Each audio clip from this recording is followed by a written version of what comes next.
The Ajanta caves are a group of rock cut caves famous for their stunning paintings and sculptures.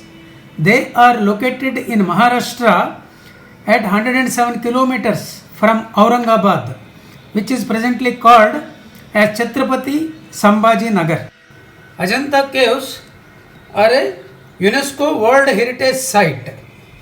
These caves are carved directly into the volcanic basalt rock of Sahyadri Hills.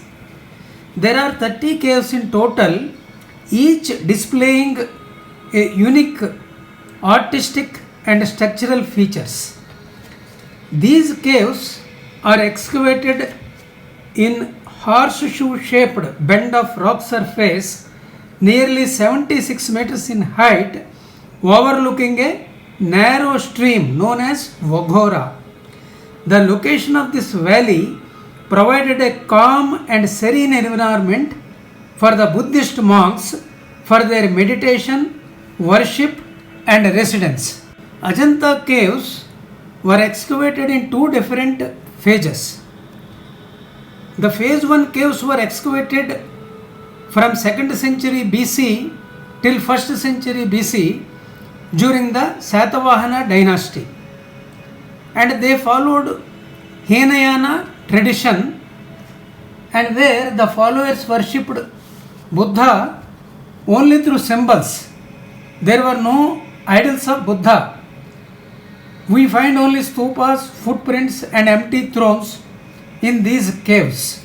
Phase 2 excavation of Ajanta caves was carried out from 5th century AD to 6th century AD during Vakataka dynasty under the patronage of King Harisena.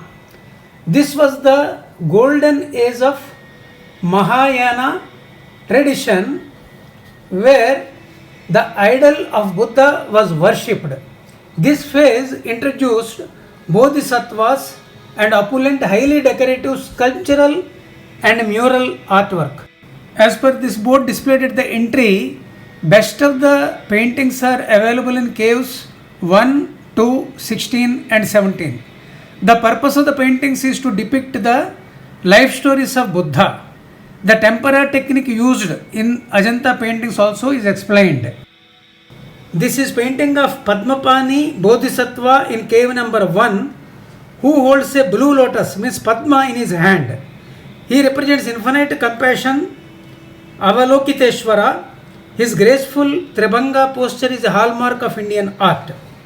Next is the painting of Vajrapani Bodhisattva, who holds a thunderbolt, means Vajra, in his hand. He represents the power and protection of the Buddha's mind. This is the idol of Lord Buddha in cave number 1. Ajanta caves are renowned for their exquisite paintings and sculptures, which showcase the artistic brilliance of ancient India. This is the 3D painting from Sibi Jataka. The king is taking ceremonial bath for renunciation. These are artworks in cave number 2. This is the painting of two ladies on the wall. This is cave number 4, and this is the largest cave among all Ajanta caves. This is the largest vihara, measuring 10,400 square feet in area, and we can have a nice view of the river from this cave. This is how it looks, beautiful scenery, and we can see the bridge also. This vihara or monastery serves as residential quarters for monks. Its layout is a central square hall for congregation and study, surrounded by small narrow cells serving as sleeping quarters for the monks.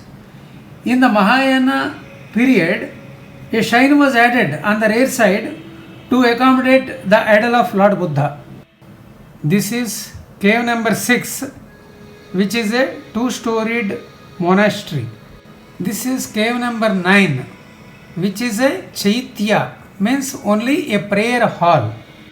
After the death of Vakataka king Harisena in 5th century CE, the construction work of Ajanta caves got abruptly stopped and all the sculptors left the site, even leaving behind their tools at the site, and the caves were covered under the forest. The caves remained hidden under the forest for almost 1400 years, and they were rediscovered again in the year 1819 by a British officer, John Smith, when he was chasing a tiger along with his hunting party. This is cave number 16, which is a Mahayana monastery and is a crucial cave. There are several paintings from Jataka tales on the walls of this cave. This painting shows Sujata, a young village girl, who is offering a bowl of sweet milk rice to Siddhartha Gautama, who later on became the Buddha. This act is significant because it helped him to gain strength and energy after a long period of intense ascetic practice and helped him to attain enlightenment. This is a famous mural in Cave 16 known as the Dying Princess. It tells the story from the Jataka tales of a princess who is in the final stage of her life. In this scene, the princess is lying on her deathbed surrounded by attendants. There is a serene but poignant atmosphere showing the impermanence of life and the acceptance of death. It's beautifully painted, capturing the emotions and subtle expressions of the moment. This is cave number 17, which is a large and most sophisticated vihara which houses some of the well-known paintings famous for extolling human virtues by narrating the Jataka tales. The minute detailing and realism of these paintings is termed as lavish elegance. Cave 17 has 30 major murals which depict Buddha in various forms and postures. This monastery includes a colonnaded porch, a number of pillars, each with a distinct style, a peristyle design for the interior hall, a shrine antechamber located deep in the cave, larger windows and doors for more light, along with extensive integrated carvings of Indian gods and goddesses. The hall of this monastery is having 20 pillars. This is Buddha in the Sanctum Sanctorum of cave number 17. This painting in cave number 17 depicts a Jataka tale where the Buddha was born as an elephant with 6 tusks. In the painting, we see the elephant offering his tusk to save the life of a hunter's child. The details are incredible. The elephant is depicted with majestic grace and the hunter's child is shown in awe. The scene is set in a rich, detailed background with lush foliage and divine symbols. This mural captures the essence of selflessness and compassion that is central to many Jataka tales. This is Darpana Sundari painting in cave number 17, which is one of the most famous murals, and it represents an exquisitely detailed depiction of a celestial nymph known as Yakshi.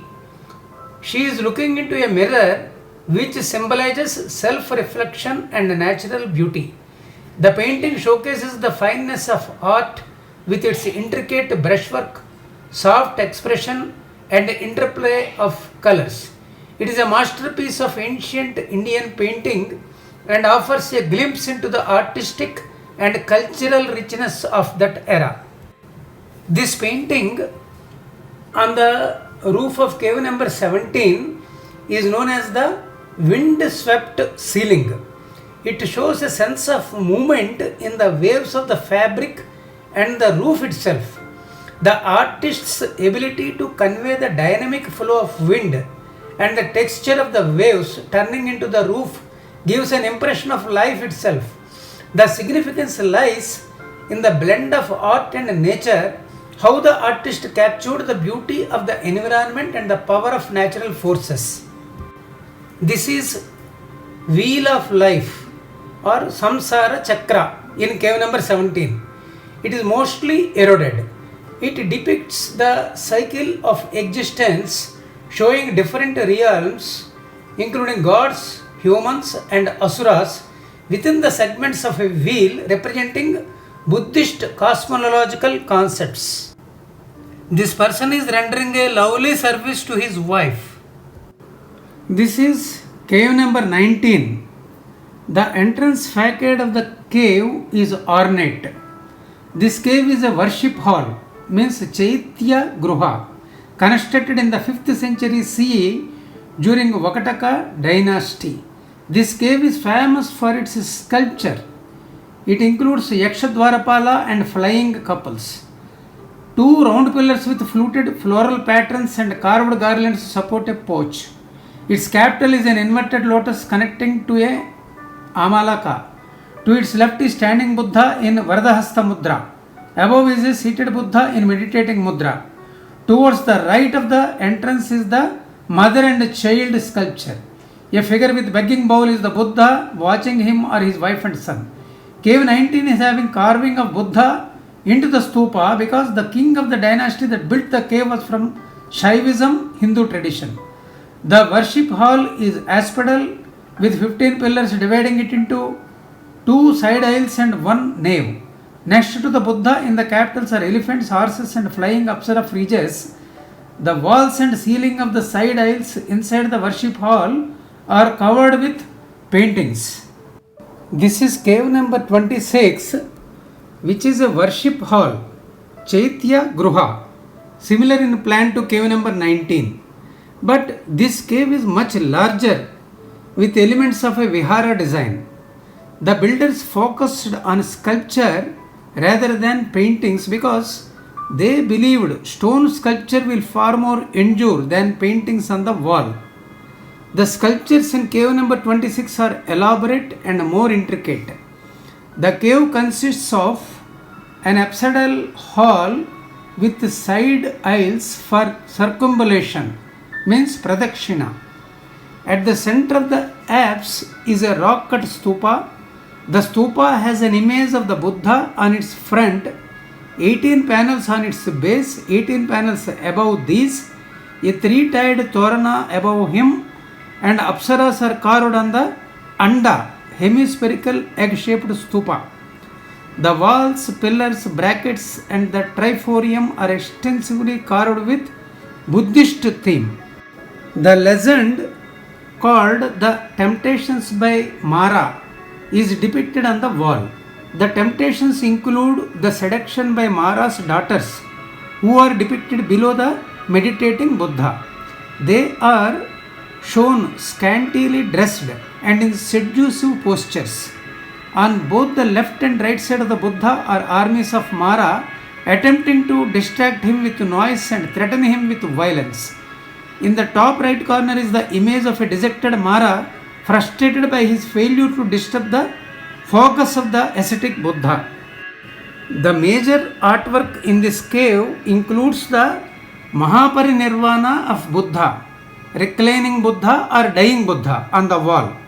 The Mahaparinirvana mudra depicts the Buddha in his final moments at the moment of his passing into parinirvana. The figure is shown reclining on his right side with his head resting on a pillow and his eyes closed, symbolizing deep peace and tranquility.